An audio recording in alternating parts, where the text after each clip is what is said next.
Jane Eyre by Charlotte Bronte.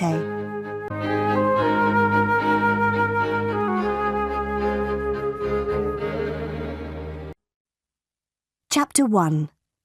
My Story Begins. In 1825, I was 10 years old. My father and mother were dead. I lived with my aunt and uncle, Mr. and Mrs. Reed. Their house was called Gateshead Hall. The house was in Yorkshire, in the north of England. My aunt and Uncle Reed had 2 children, a boy, John, and a girl, Eliza. I liked my Uncle Reed, and he liked me. But in 1825, my uncle died. After that, I was very unhappy. My Aunt Reed did not like me, and John and Eliza were unkind to me. It was a cold, rainy day in December. All of us were in the house. I wanted to be alone. I wanted to read. I opened a book. Then I heard my cousin John's voice. "Jane! Jane Eyre! Where are you?" John shouted. He came into the room and he saw me. "Why are you reading my book?" he asked. "Give it to me." John took the book. He hit my head with it. I screamed. John hit me again. I pulled his hair and I kicked him. "Help! Help! Mama!" John shouted. "Jane Eyre is hurting me." Aunt Reed ran into the room. She pulled me away from John. "John hit me with a book," I said. "I hate him, and I hate you too." "You are a bad girl, Jane," my aunt said. "Why do you hate me?" "You don't like me," I replied. "John and Eliza are unkind to me. I want to leave Gateshead Hall." "You want to leave?" Aunt Reed said. "Where will you go? Your parents are dead. You cannot live alone." Aunt Reed thought for a moment. "My friend, Mr. Brocklehurst, is the owner of a school," she said. "I will send you to Mr. Brocklehurst's school." A few days later, Mr. Brocklehurst came to Gateshead Hall. He was a very tall man. His eyes were dark, and his face was cruel. "Jane Eyre," he said to me, "God does not like bad children.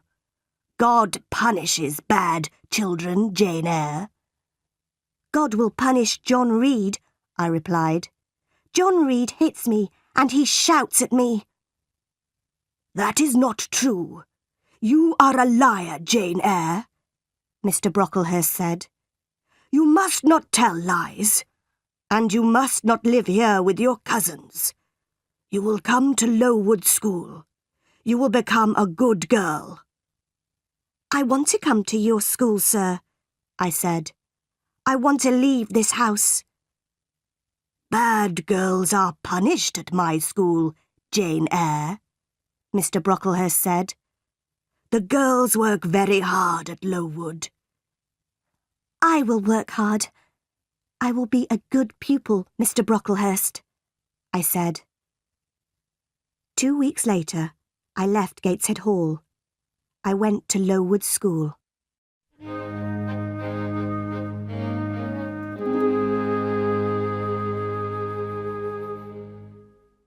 Chapter 2.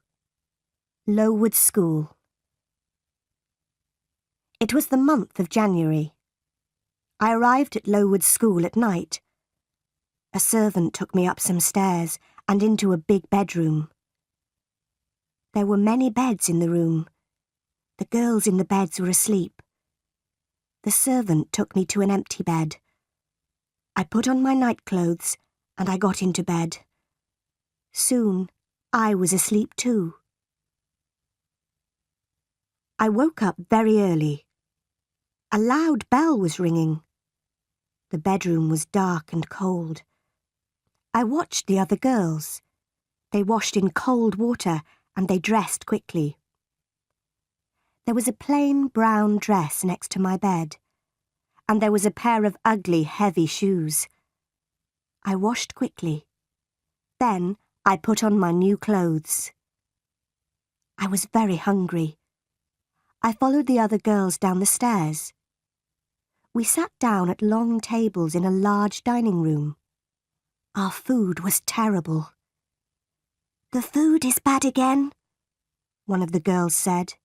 "Stand up," a teacher shouted. "Don't talk." We stood up. We did not speak. We walked into a big schoolroom and we sat down. There were about 80 girls in the schoolroom, and there were 4 classes. The oldest girls were in the 4th class. I was in the 1st class. 4 teachers came into the room and we began our lessons. The lessons were not interesting. First, we read some pages in a book. Then, our teacher asked us questions about those pages. After 4 hours, we went outside. It was very cold. Very soon, a bell rang. Lessons started again.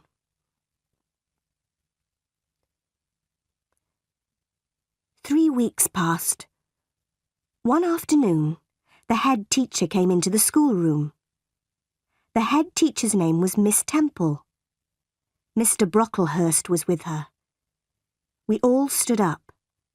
I stood behind an older girl. I did not want Mr. Brocklehurst to see me. Mr. Brocklehurst walked slowly round the room. Everybody was very quiet. And then I dropped my book. Mr. Brocklehurst stopped walking. He looked at me. "Ah, the new girl," he said. "Come here, Jane Eyre." Then he pointed at 2 of the older girls. "You 2 girls, put Jane Eyre on that high chair," he said. "Look at Jane Eyre, everybody," Mr. Brocklehurst said. "This child is bad. She is a liar. She will be punished. Miss Temple, teachers, girls, do not talk to this child." Then he spoke to me again. "Jane Eyre, you must stand on that chair for 2 hours," he said. "You are a bad girl." That evening, I cried and cried. But Miss Temple was kind to me. "You are a good pupil, Jane," she said, "and you are not a bad girl.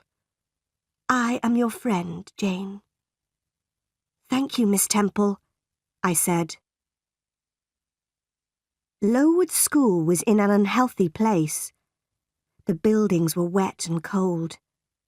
Mr. Brocklehurst owned the school. He was a rich man. But he did not buy warm clothes for us. And he did not buy good food for us. Everybody hated him. In the spring, many of the girls became sick. Some of them left the school. They never came back. Many of the girls died. That spring was a terrible time. We had no lessons. Miss Temple and the other teachers took care of the sick pupils. Mr. Brocklehurst had to buy better food for us, and he had to buy warm clothes for us. Mr. Brocklehurst never came to the school. The next year, Lowood School moved to a better place. It was a healthier place. There were new schoolrooms, new bedrooms, and a new dining room. The new buildings were bright and clean. The teachers were happy. After that, I was happy at Lowood School too. I was a pupil at Lowood School for 6 years. Then I became a teacher. I was a teacher at the school for 2 years. But I never returned to Gateshead Hall, and the Reeds never wrote to me.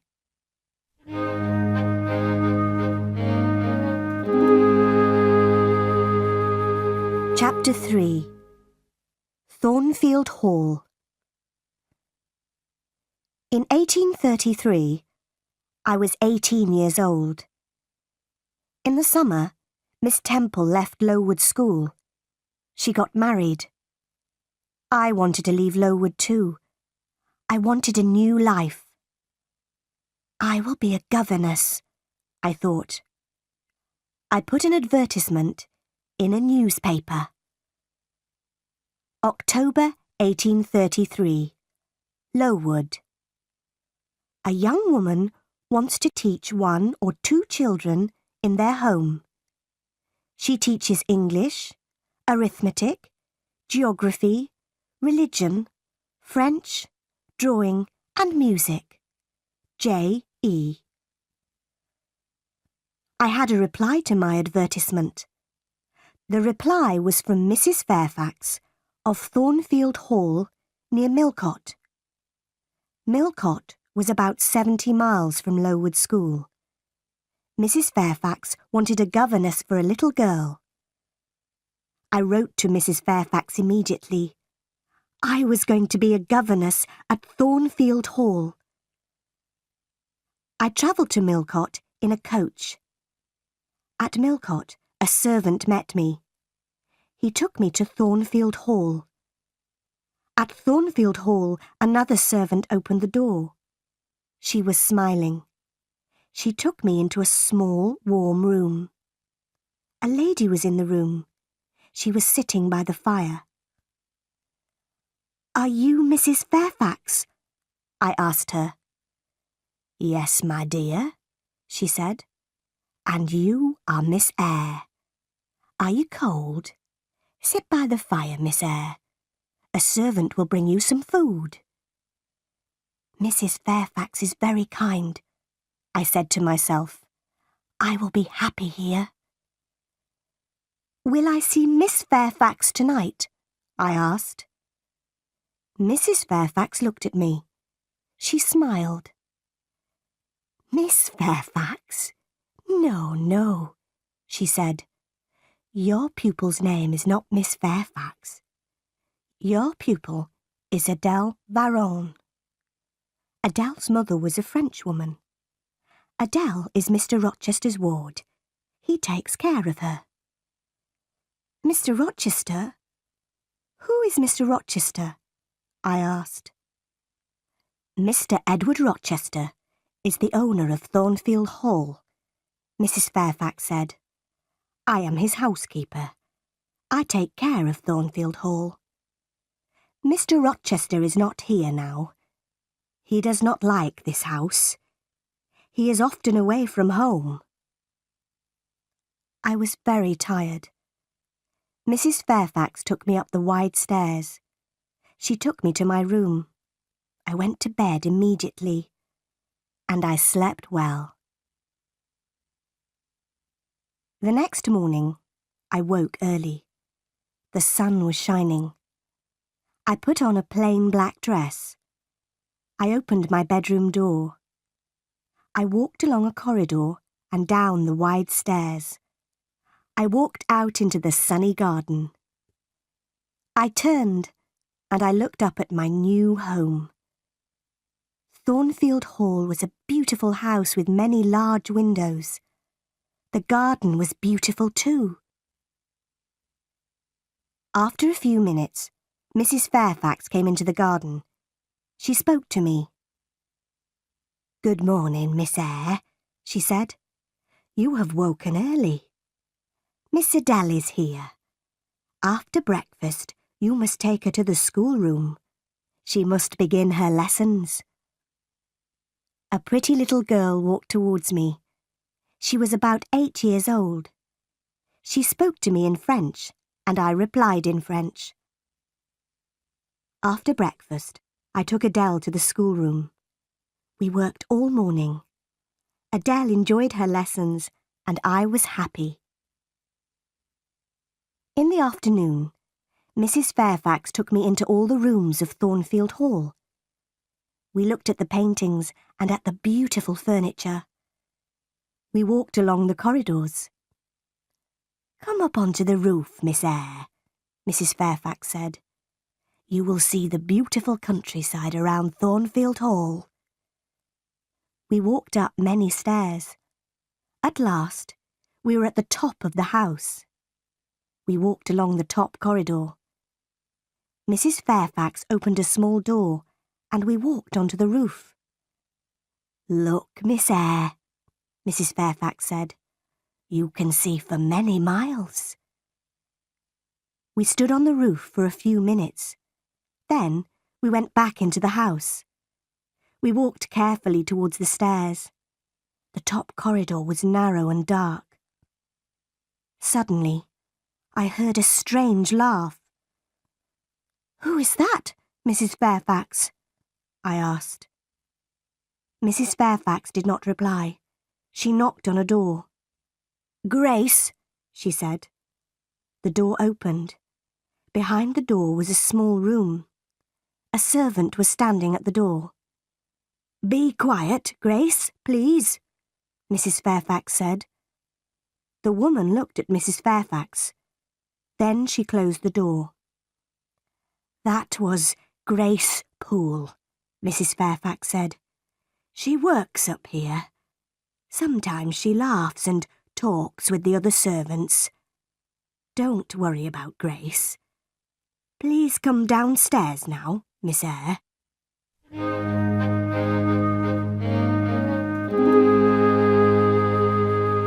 Chapter 4.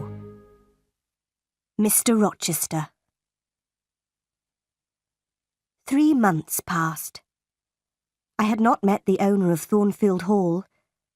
Mr. Rochester had not come home. One January afternoon, I went out and I walked towards the road. I was going to the village of Hay. I was going to post a letter in the village. Hay was 2 miles from Thornfield Hall. The day was fine, but it was very cold. I walked quickly, and soon I was near the village. Suddenly, a big black and white dog ran past me. A moment later, a man on a black horse followed the dog.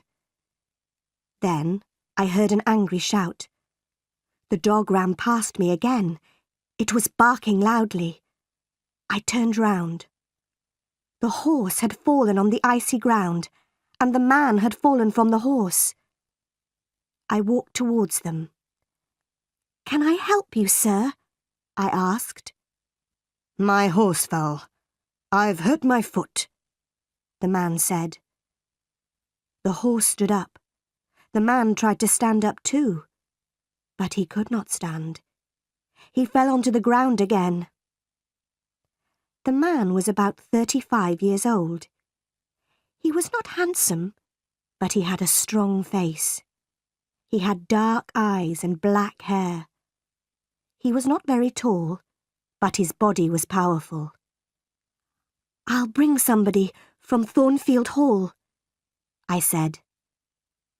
"Do you live at Thornfield?" the man asked. "I am the governess," I replied. "Ah, yes, the governess," the man said. "Help me, please." The man stood up very slowly, and he put his hand on my shoulder. He walked slowly towards his horse. I helped him. He pulled himself onto the horse. "Thank you. Now go home quickly," the man said. And he rode away. I walked on to the village, and I posted my letter. Then I returned to Thornfield Hall. Bright lights were shining in the big house. I went inside. A big black and white dog walked towards me. It came from the dining room. I had seen the dog before. "Whose dog is that?" I asked a servant. "It's Mr. Rochester's dog," the servant replied. "Mr. Rochester has come home, but he has hurt his foot. His horse fell on some ice." I smiled. The owner of Thornfield Hall had returned. but I did not see Mr. Rochester again that day. I saw Mr. Rochester the next day. He sent for me in the evening. I put on a clean dress. I brushed my hair carefully. Mr. Rochester was in the large sitting room. He was sitting in a big chair. His right foot was on a small chair. Mrs. Fairfax and Adele were sitting with him. "This is Miss Eyre, sir," Mrs. Fairfax said. Mr. Rochester looked at me. He did not smile. "Sit by the fire, Miss Eyre," he said. "Where have you come from?" "From Lowood School," I replied. "I was there for 8 years." "8 years?" Mr. Rochester said. "That is a long time. Who are your parents?" "I have no parents, sir," I answered. "They are dead." "But where is your home, Miss Eyre?" Mr. Rochester asked. "I have no home, sir. I have no family," I said. "Why did you come to Thornfield Hall?" Mr. Rochester asked. "I wanted to leave Lowood, sir," I replied. "I put an advertisement in a newspaper. Mrs. Fairfax replied to my advertisement." "Yes, I did," Mrs. Fairfax said. "Miss Eyre is a good teacher, Mr. Rochester." Mr. Rochester smiled for the first time.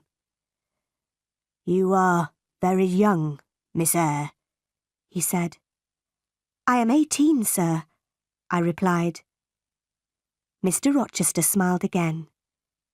He did not ask me more questions. After that evening, I did not see Mr. Rochester for a few days. Then, one night, he sent for me again. "Sit near me, Miss Eyre," he said. "Mrs. Fairfax will talk to Adele." I sat down quietly, but I did not speak. The fire was very bright. I saw Mr. Rochester's face clearly. I saw his large, dark eyes. He was smiling. He was happy. After a minute, Mr. Rochester spoke. "Miss Eyre," he said, "you are looking at me very carefully. Am I a handsome man?" "No, sir," I said. "You speak the truth, Miss Eyre," Mr. Rochester said. "Look at me again. Am I a kind man?" "No, sir," I said again. "You are smiling now, but you are not always kind." "That is true," Mr. Rochester replied. "I have had a difficult life. I have met bad people. I have been a bad person myself. Now Thornfield Hall is my home, but I hate this house. You are very young, Miss Eyre. You cannot understand me." "You are right. I don't understand you, sir," I said. I stood up. "Where are you going?" Mr. Rochester asked. "It is late.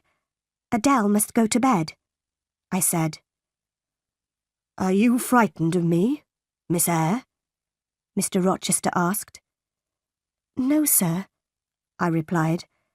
"But you say strange things, sir." Mr. Rochester smiled. "Take Adele to her bedroom now, Miss Eyre," he said. "We will talk again tomorrow." After that night, we talked together many times. Mr. Rochester was an interesting man, but he was a strange man too. I often thought about him. Why does Mr. Rochester hate Thornfield? I asked myself. Thornfield Hall is a beautiful place, but Mr. Rochester is not happy.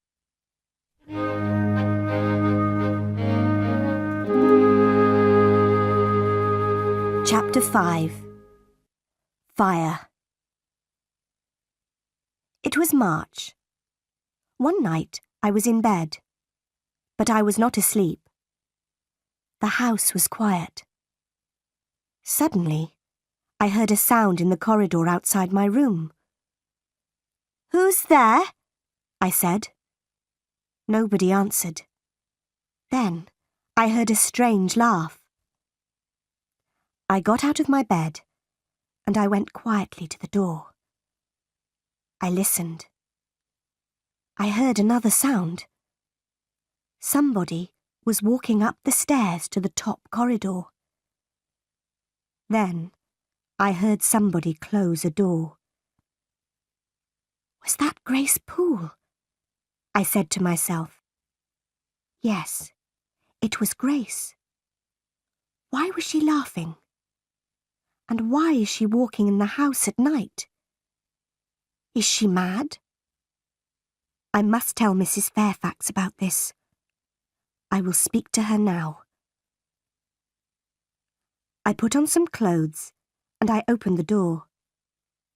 There was a candle on the floor outside my room. The candle was burning. There was thick smoke in the corridor. I went into the corridor. I looked around me. The door of Mr. Rochester's bedroom was open, and the smoke was coming from Mr. Rochester's room. I ran into the room. "Wake up, sir!" "What happened, Jane?" "There was a fire, sir. Grace Poole tried to kill you." "Stay here, Jane. Open the window. I'll go upstairs." I sat in a chair by the window. Time passed. At last, Mr. Rochester returned. "Please don't worry, Jane," he said. "Grace Poole is a strange woman, but she won't hurt anybody tonight." I stood up. "Good night, sir," I said. Mr. Rochester held my hand. He looked at me, and he smiled. "Thank you, my dear friend," he said. "You saved my life tonight, Jane." "Good night, sir," I said again. I went back to my bed. I was very tired, but at first I could not sleep. Suddenly, I understood something. I loved Mr. Rochester. He had smiled at me. He had held my hand. Did he love me? I did not know. But I thought about Mr. Rochester for a long time. I did not see Mr. Rochester the next day. He did not send for me. In the evening, I went down to Mrs. Fairfax's sitting room. The housekeeper was looking out of the window. "The weather has been good today," Mrs. Fairfax said. "Mr. Rochester had a good day for his journey." "His journey? Where has he gone?" I asked. I was surprised. "He has gone to Ingram Park," Mrs. Fairfax replied. "Mr. Rochester will stay there for a week or more. He has many friends. All his friends will be at Ingram Park this week." "Will there be any ladies at Ingram Park?" I asked. "Yes," Mrs. Fairfax said. "There will be many ladies there. Miss Blanche Ingram will be there. Mr. Rochester has known her for many years." "Is Miss Ingram beautiful?" I asked. "She is very beautiful," Mrs. Fairfax said. "Will Mr. Rochester marry her?" I asked. Mrs. Fairfax smiled. "I don't know, Miss Eyre," she replied. "I don't know." I was very unhappy. I went up to my bedroom. I looked in my mirror. "Jane Eyre," I said to myself, "you are not pretty, and you are poor. Mr. Rochester will never marry you. He will marry Miss Blanche Ingram. She is a rich lady. You are a poor governess. Forget Mr. Rochester, Jane Eyre. Forget him.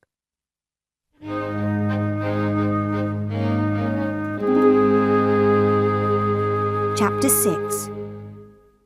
Guests at Thornfield Hall. 2 weeks later, a letter arrived for Mrs. Fairfax. Mr. Rochester will return on Thursday, Mrs. Fairfax said. Some of his friends will come here with him. There will be many guests at Thornfield Hall. On Thursday evening, Mrs. Fairfax, Adele and I were in Adele's bedroom. Mrs. Fairfax was looking out of the window. The guests are arriving now, Mrs. Fairfax said. I went to the window and I looked out. There were 3 carriages. 2 people were riding horses. Mr. Rochester was riding his big black horse. A beautiful young woman was riding a white horse. Mrs. Fairfax pointed to the young woman. That is Miss Ingram, the housekeeper said. Then she went downstairs. Adele wanted to go downstairs too. No, Adele, I said. We cannot go downstairs tonight. Mr. Rochester is talking to his guests. The next day, Mrs. Fairfax came into the schoolroom. Mr. Rochester wants you to meet his guests tonight, Miss Eyre, she said. Adele must meet them too. Later, Adele and I went quietly into the sitting room. And soon, 8 ladies came into the room. One of them was tall, dark and very beautiful. She was Blanche Ingram. Adele ran towards her. Good evening, beautiful lady, she said in French. What a pretty little girl, Blanche Ingram said. Miss Ingram spoke to the other ladies, and she spoke to Adele, but she did not speak to me. Half an hour later, the gentleman came into the room. I looked at Mr. Rochester. He saw me, but he did not speak to me. Miss Ingram pointed at Adele. Why doesn't this little girl live at school, Mr. Rochester? She asked. Adele learns her lessons at home, Mr. Rochester replied. She has a governess. Oh, yes, that small woman by the window, Miss Ingram said. I had many governesses. I hated all of them. They were all ugly and stupid. Later, Miss Ingram and Mr. Rochester sang some songs together. Mr. Rochester had a fine voice. I listened to the songs. Then I left the room. Mr. Rochester followed me. What is wrong, Jane? He asked. Nothing is wrong, sir, I said. But I am tired. I am going to my room. Good night, sir. You are tired. And you are unhappy too, Mr. Rochester replied. There are tears in your eyes. Rest now, Jane. But please come and meet my guests tomorrow evening. Don't forget, Jane. The guests stayed at Thornfield Hall for 2 weeks. Every evening, I went to the sitting room with Adele. Nobody spoke to me. Mr. Rochester and Miss Ingram were always together. One afternoon, Mr. Rochester went to Millcote. He returned late in the evening. I met him at the front door. Another guest has arrived, sir, I told him. His name is Mr. Mason. He has come from the West Indies. Suddenly, Mr. Rochester's face was pale. He held my hand tightly. Mason. The West Indies. Mason, he said. Are you ill, sir? I asked. "Jane, my little friend, I've had a shock," he said. "Bring me a glass of wine, please." I went quickly to the dining room. I returned with a glass of wine, and I gave it to Mr. Rochester. "What are my guests doing?" he asked. "They are eating and laughing, sir," I replied. "Mr. Mason is talking to the other guests." "One day they will all hate me," Mr. Rochester said. "Now go into the dining room again. Tell Mason to meet me in the library." I gave Mr. Mason the message. Then I went to my bedroom. I got into my bed. Later, I heard Mr. Rochester coming up the stairs with Mr. Mason. They were laughing and talking. Soon, I was asleep.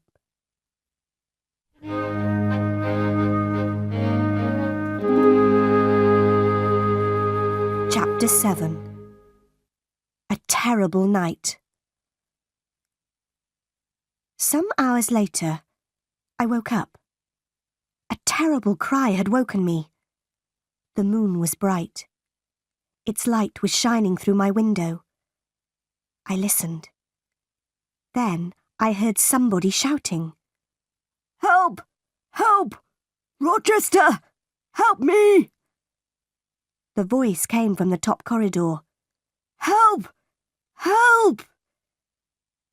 I got out of bed, and I put on a dress and some shoes. I opened my door. All the guests were in the corridor outside the bedrooms. They were all asking questions. "What happened?" they asked. "Is there a fire? Who is hurt? Where is Mr. Rochester?" "I am here," Mr. Rochester said. He was walking down the stairs from the top corridor. "What is wrong, Mr. Rochester?" Miss Ingram asked. "What has happened?" "Nothing is wrong," Mr. Rochester replied. "One of the servants has had a bad dream. Go back to bed." I went back to my room, but something was wrong. I did not get into my bed. I waited. Soon, somebody knocked on my door. I opened the door. Mr. Rochester was standing in the corridor. "Jane, follow me. Do not make a sound," Mr. Rochester said. We went up to the top corridor. Mr. Rochester unlocked a door, and we went inside a room. Mr. Mason was sitting on a chair in the room. His face was pale, and his shirt was covered with blood. Then I heard a terrible laugh. The sound came from the next room. "Grace Poole is a mad woman," I thought. "Why does Mr. Rochester have a mad servant?" Mr. Rochester spoke quietly to Mr. Mason. "I am going to bring a doctor, Richard," he said. Then he spoke to me. "Stay here, Jane. Wash Mr. Mason's arm, but do not speak to him." Mr. Rochester left the room. I washed Mr. Mason's arm. We waited for Mr. Rochester and the doctor. Mr. Mason did not speak to me, and I did not speak to him. After 2 hours, Mr. Rochester returned. The doctor was with him. The doctor looked at Mr. Mason's arm. "She bit me," Mr. Mason said. "I came up here. I wanted to see her. I wanted to help her. But she bit me." "Be quiet now, Richard," Mr. Rochester said quickly. The doctor put a bandage on Mr. Mason's arm. Mr. Rochester put Mr. Mason's coat round the injured man's shoulders. Then he spoke to me again. "Run downstairs, Jane. Unlock the small door at the side of the house," he said. "We will follow you." I went quickly downstairs, and I opened the door. Outside the door, a servant was waiting with a carriage. Mr. Mason and the doctor came out of the house. They got into the carriage. Then Mr. Rochester came out of the house too. Mr. Mason spoke to him through the window of the carriage. "Help her. Be kind to her, Rochester," he said. "Yes, I will, Mason," Mr. Rochester said. The servant drove the carriage away. "Will you walk in the garden with me, Jane?" Mr. Rochester asked.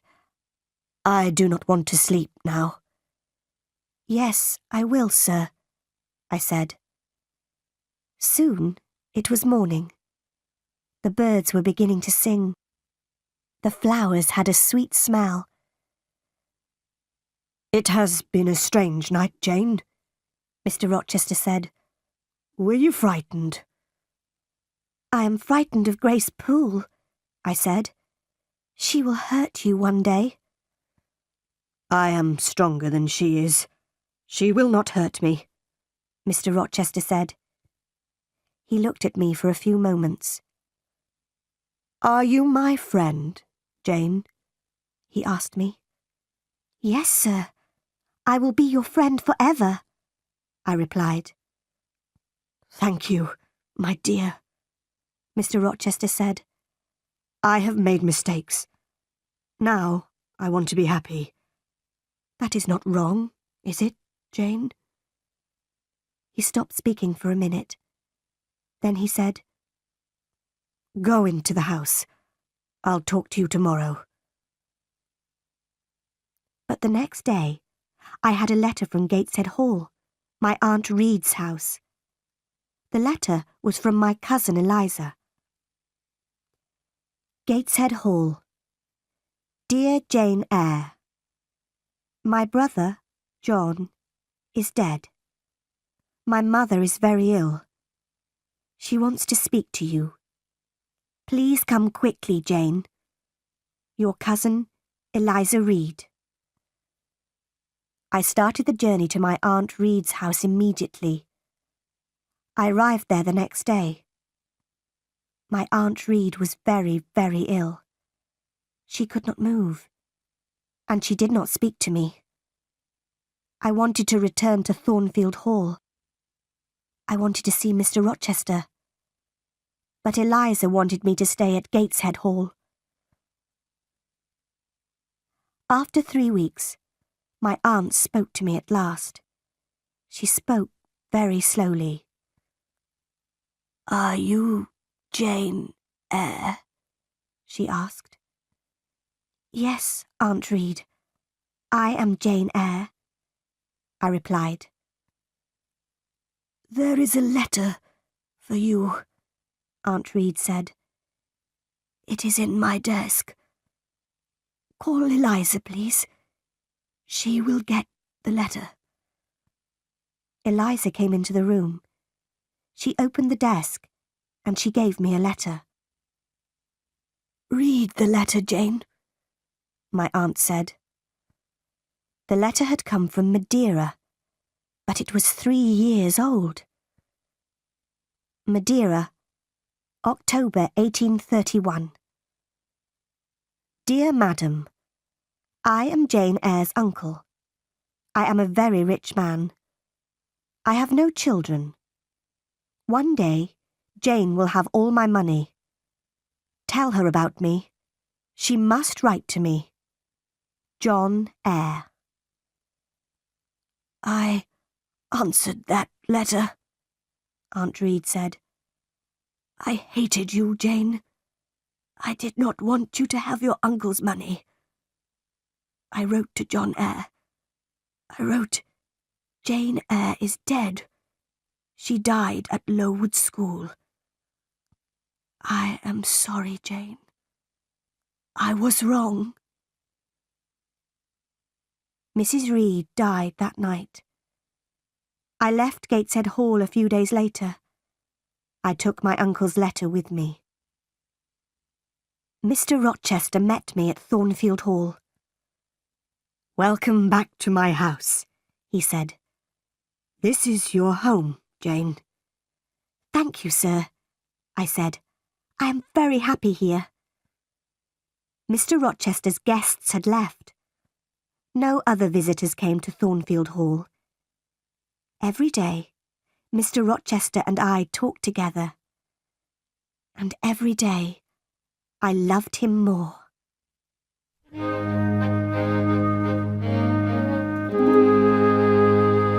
Chapter 8.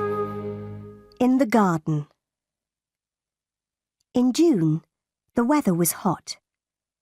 One evening, I walked into the garden. Mr. Rochester was there too. "Do you like this house, Jane?" he asked.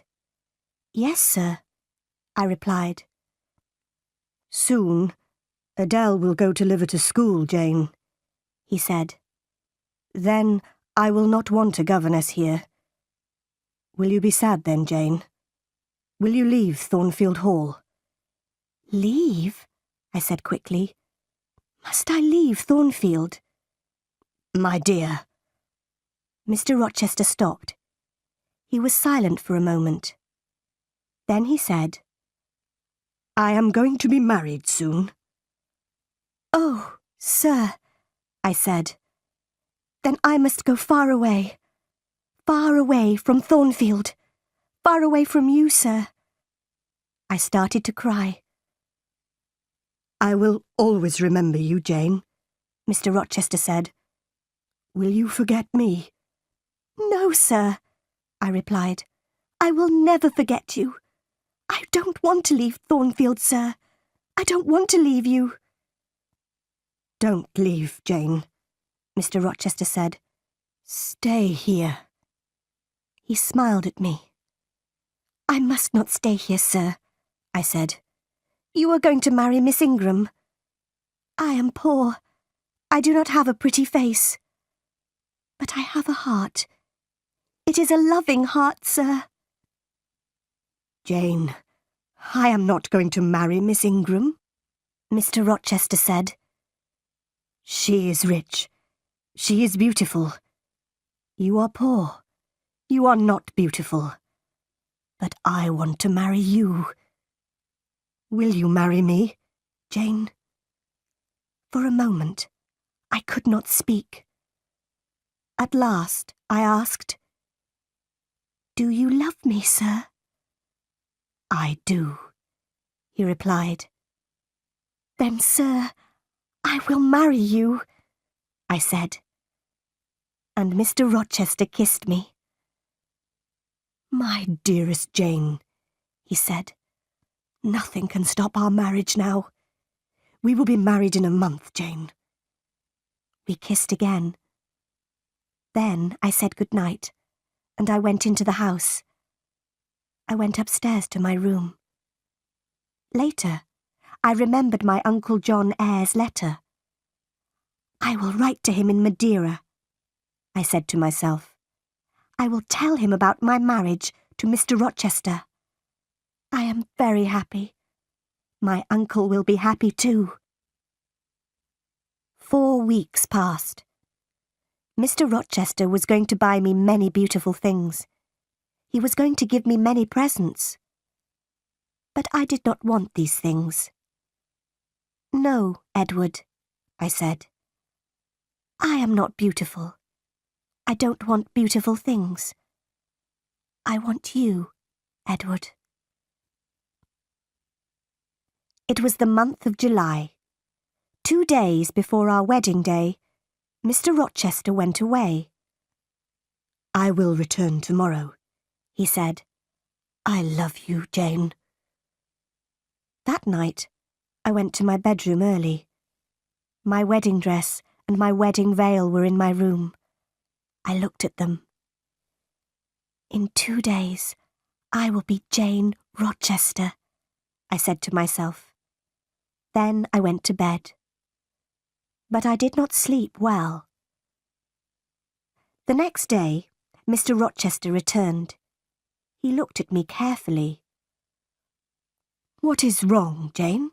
he asked. "Your face is pale. Are you frightened?" "I had a very strange dream last night," I said. It was a dream about this house. But in my dream, Thornfield Hall had no roof. The walls were burnt. They were black. In my dream, I tried to find you, but you were not in the house. Are you afraid of a dream, Jane? Mr. Rochester asked. No, Edward, I replied. But I woke up from my dream. There was a woman in my room. She was tall and heavy. She had long black hair. The woman was holding a candle, I said. She put the candle by my mirror. She put my wedding veil over her head, and she looked in the mirror. Then I saw her face. It was a strange, terrible face, Edward, I said. Suddenly, the woman tore my veil into 2 pieces. She threw the pieces on the floor. What happened next? Mr. Rochester asked. The woman held her candle near my face, I replied. She looked at me, and she laughed. Then she went away. This happened in your dream, Jane, Mr. Rochester said. It did not happen in my dream, Edward, I said. This morning, my wedding veil was on the floor of my room. It was torn. It was in 2 pieces. But the woman did not hurt you, Jane, Mr. Rochester said. Sleep in Adele's room tonight, my dear. You will have no more bad dreams.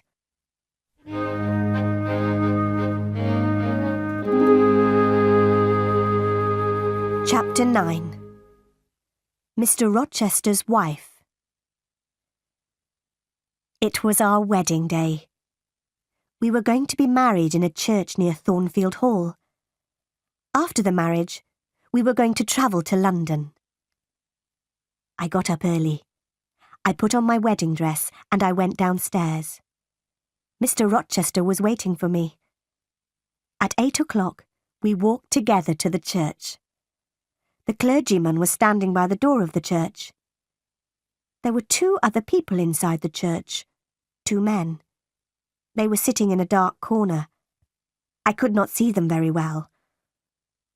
The clergyman started to speak. At every marriage, the clergyman asks an important question. He asks the people in the church, "Is there a problem about this marriage?" The clergyman spoke loudly. He asked this question, and he waited. There was silence for a moment. And then, one of the men in the dark corner stood up.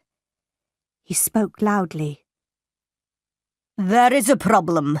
These 2 people must not be married," he said. "There is not a problem," Mr. Rochester said to the clergyman. "Please go on with the marriage." "No, I cannot go on with the marriage," the clergyman replied. He spoke to the man in the corner. "What is the problem, sir?" he asked. "Mr. Edward Rochester has a wife." Mr. Rochester turned and looked at the man. "Who are you? What do you know about me?" he asked angrily. "My name is Briggs, sir. I am a lawyer," the man replied. "I know many things about you. 15 years ago you were married in the West Indies. Your wife's name is Bertha Mason. She is alive. She lives at Thornfield Hall." "How do you know that?" Mr. Rochester shouted. The other man in the dark corner stood up. He walked towards us. It was Richard Mason. "Bertha Mason is my sister," he said. "I saw her at Thornfield Hall in April." Mr. Rochester's face was pale. For a minute, he was silent. Then he spoke quietly. "It is true," he said. "My wife is living at Thornfield Hall. She is mad. Come to the house, all of you. Come and see Mrs. Rochester. Come and see the mad woman. We all left the church. Nobody spoke.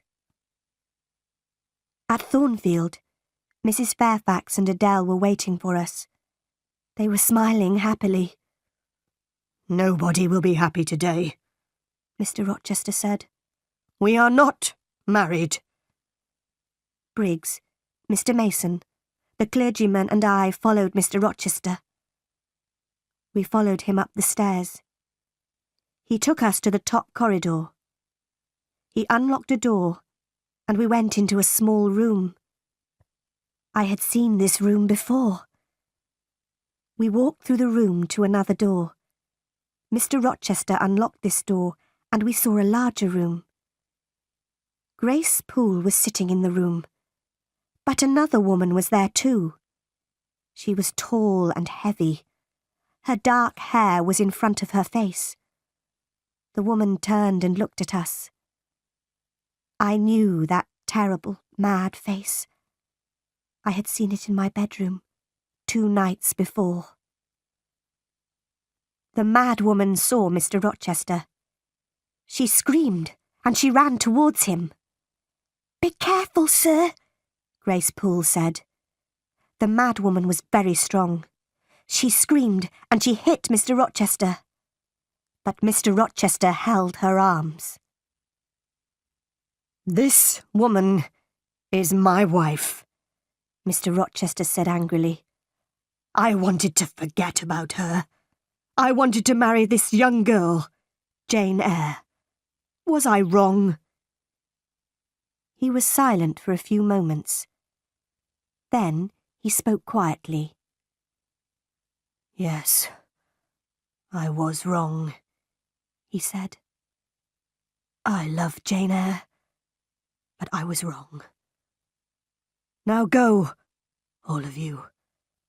I must take care of my mad wife. I went slowly downstairs. Mr. Briggs, the lawyer, spoke to me. I am sorry for you, Miss Eyre, he said. You did nothing wrong. Your Uncle John Eyre is sorry for you too. He read your letter. And then he met Richard Mason in Madeira. Your uncle is dying, Miss Eyre. He could not come to England. He sent me here. He wanted me to stop this marriage. I did not answer. I went to my room and I locked the door. I took off my wedding dress. I put on a plain black dress. I lay down on my bed. I am Jane Eyre today, I thought. I will be Jane Eyre tomorrow. I will never be Jane Rochester. I must leave Thornfield Hall. I must never see Mr. Rochester again. My life here is finished. Many hours later, I got off the bed. I unlocked my door. Mr. Rochester was waiting outside my room. You are unhappy, Jane, he said. I am very, very sorry. Jane, we will leave Thornfield. We will go to another country. We will be happy again. I cannot be your wife. I cannot live with you, I said. I must leave you, Edward. Listen, Jane, Mr. Rochester said. My father wanted me to marry Bertha Mason. Her family was very rich. I married her. My father was happy. But I was not happy. Bertha was mad, and she was a bad woman. Nobody told me about her. She was married to me, but she met other men. She was drunk every day. She tried to kill me many times. After 4 years, I brought Bertha here to Thornfield Hall. Mr. Rochester said. Then I went away. Grace Poole took care of Bertha. I met other women.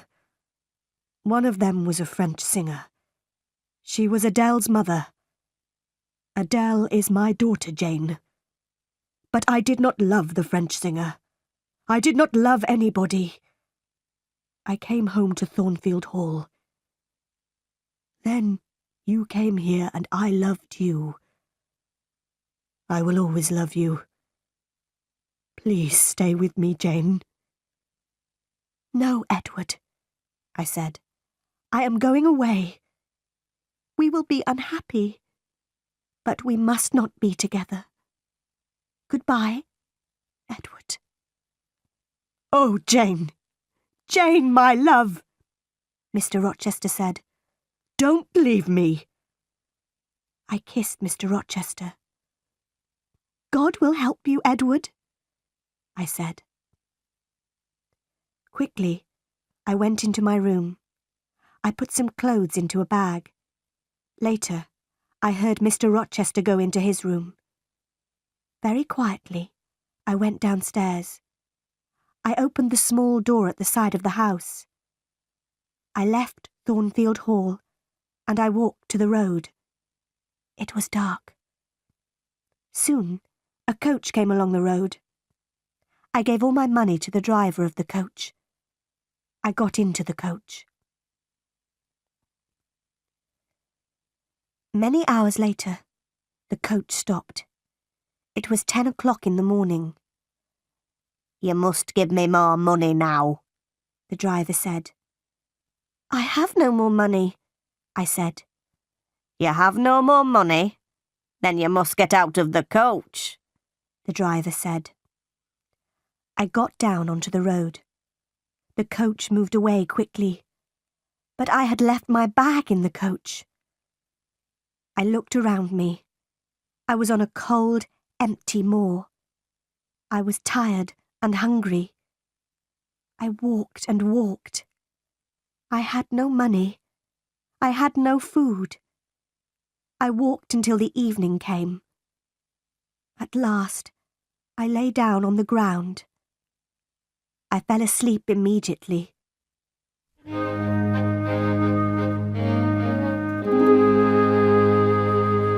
Chapter 10. Moor House. The next morning, I woke late. I walked along the road for many miles. It started to rain. Soon my clothes were wet. I saw no one. I walked on the moor all day. In the evening, I was very tired again. I must sleep soon, I thought. Where shall I sleep? Then I saw a light. I walked slowly towards it. The rain was falling heavily. But I saw a house near the road. I walked up to the house. I knocked on the door. I waited, but nobody opened the door. I stood outside the house. I was very cold and very tired. I could not move. I am going to die here, I said. Then I heard a young man's voice. The man was standing behind me. No, you will not die at Moor House, the man said. Then he unlocked the door of the house. He took me into the house. He took me into a warm sitting room. Please sit down, he said. Two pretty young women came into the room. Give this poor woman some food, Diana, the young man said.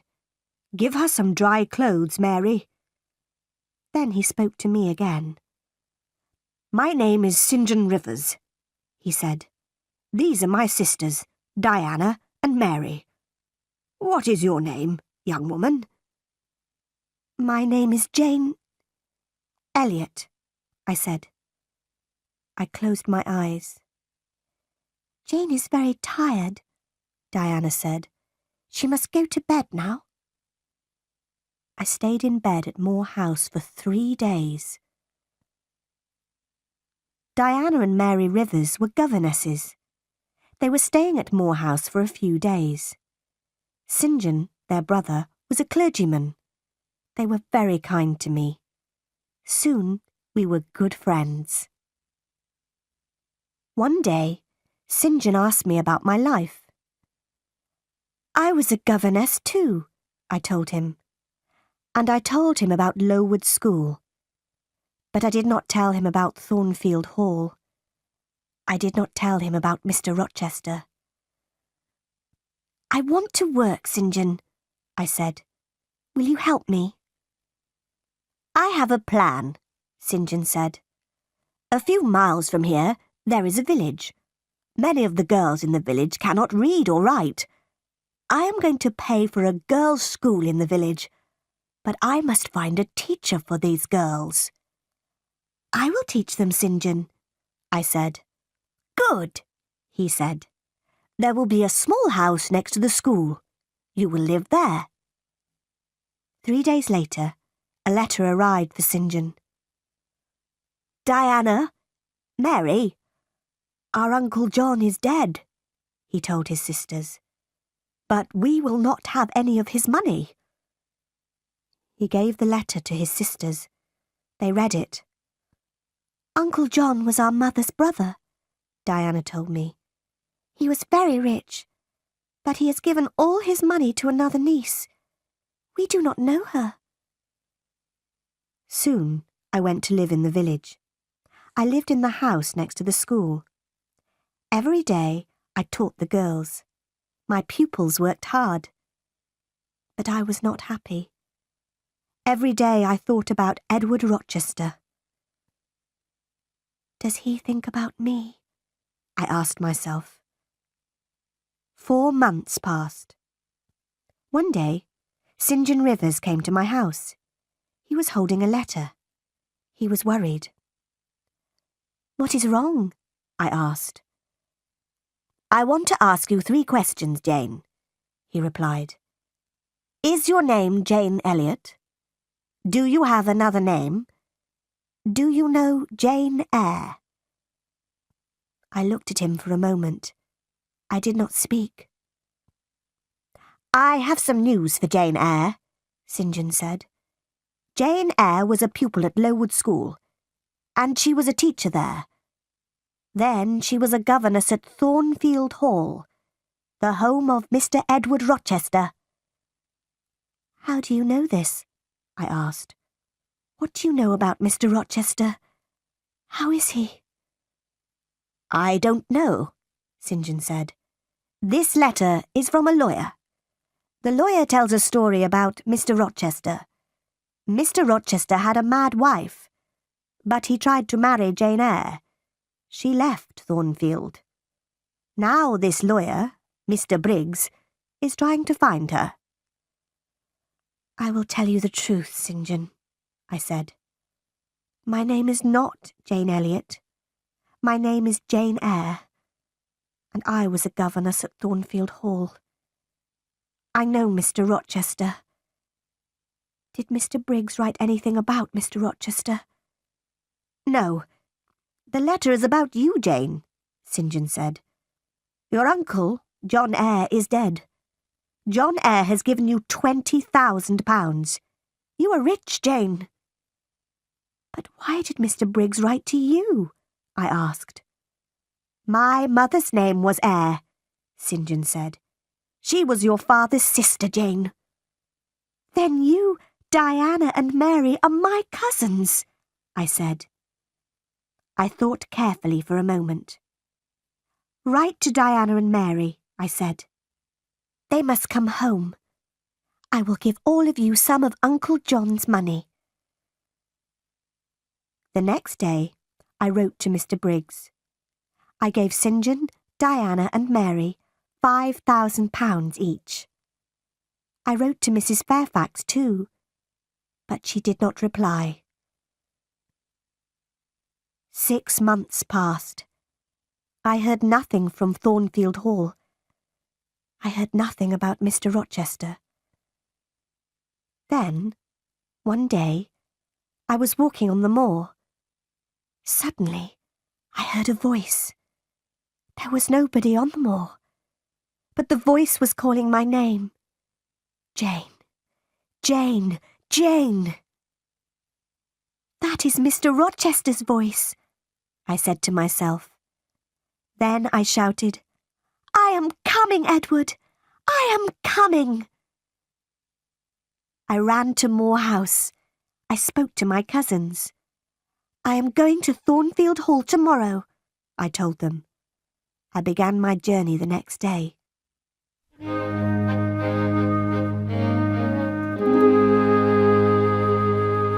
Chapter 11.